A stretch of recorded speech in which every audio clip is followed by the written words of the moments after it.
মহিষকে এইভাবে আসলে এগুলো আল্লাহ পাকের ইচ্ছা, আল্লাহ পাকে। কখনো বা মহিষ আটো গাড়ি দিয়ে পড়ে যাচ্ছে, তারপরেও বেধরক পিটাচ্ছেন? আচ্ছা, কোনো খানদানি শিক্ষককে এই মহিষের গাড়ি চালাবি? না চালাবি না। তাহলে এরই পাশে সেরাম লোকই দেওয়া আছে আল্লাহ পাকে।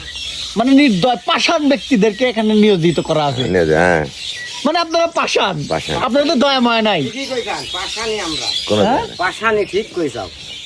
পাষাণ ছাড়া কি এই যে বাইরে টানে তা বাইরিচ্ছি, তাহলে যাইরি বেশি না আমরা। কিন্তু এই পাষাণের সাথে আপনাদের মারতেছে, গোবর ভরতেছে, আবার ওরে যত্ন করছে, আবার পাষাণ ঠিক আছে, কিন্তু এই জুলুম করতেছেন। এই মহিষের জায়গায় যদি আপনাকে এখন গাড়িতে কাঁধে তুলে দিয়ে এরকম পিটানো হয় তাহলে কেমন হবে? একটা এমন জায়গা আছে যে সেখানে জুলুম করাই লাগবে। হ্যাঁ, একটা এমন জায়গা আছে জুলুম করাই লাগবে, জুলুম করাই লাগবে। তা আপনারা এই পেশা বাইছে নিচ্ছেন, অন্য কত পেশা আছে? ওটা কোনো আল্লাহ ভগবান দিন দিয়ে দিচ্ছে একটা লিস্ট।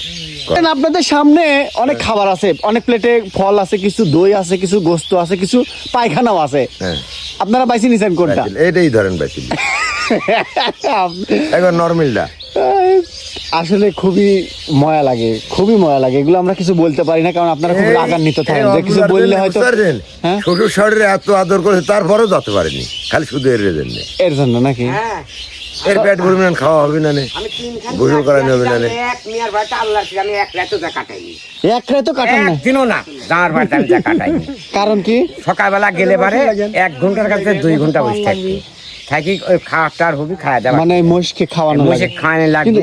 কিন্তু দেখেন এদের শরীরটা দেখেন, এই যে ইয়া যে ঘুষি এই করছে, হ্যাঁ? এই গাছের সাথে ঘুষি এই করছে, আল্লাহ। চুলকিছে, গা চুলকিছে বাপ। সেদিন দেখলাম একজন মহিষের গাড়ি গেছে, উঠতেছে না, মহিষ পড়ে গেছে, ফুফড়ে উঠতেছে মুখ দিয়ে, ওই অবস্থায় সে বেধরক পিটাচ্ছে।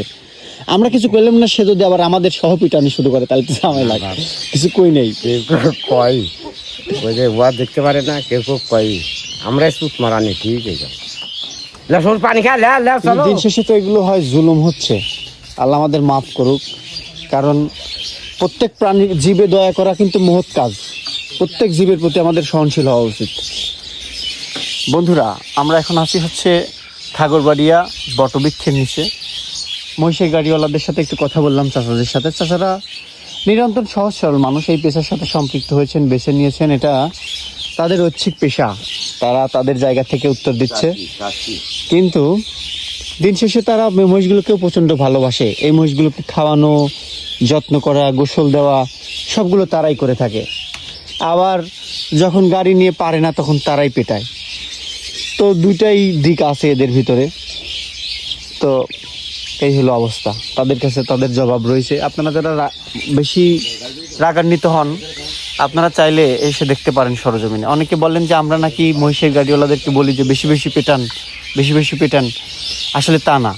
মহিষ কাদার মধ্যে থেকে ইঞ্জিন চালিত কোনো গাড়ি উঠতে পারে না, যার কারণে এই মহিষকে প্রহার করলেই মহিষ ওঠে। কিন্তু এটা যদিও অমানবিক, তারপরেও এই ধানগুলো তো ঘরে নেওয়া লাগবে। এই ধানগুলো ঘরে না নিলে হাজার হাজার হেক্টর জমি।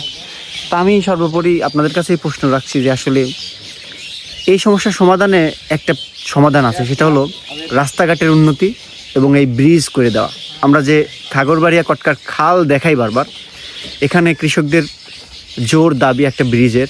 আর এই রাস্তাটা হয়ে গেলে তারা শান্তি পাবে, এই মহিষগুলোও এই অত্যাচারের হাত থেকে রক্ষা পাবে।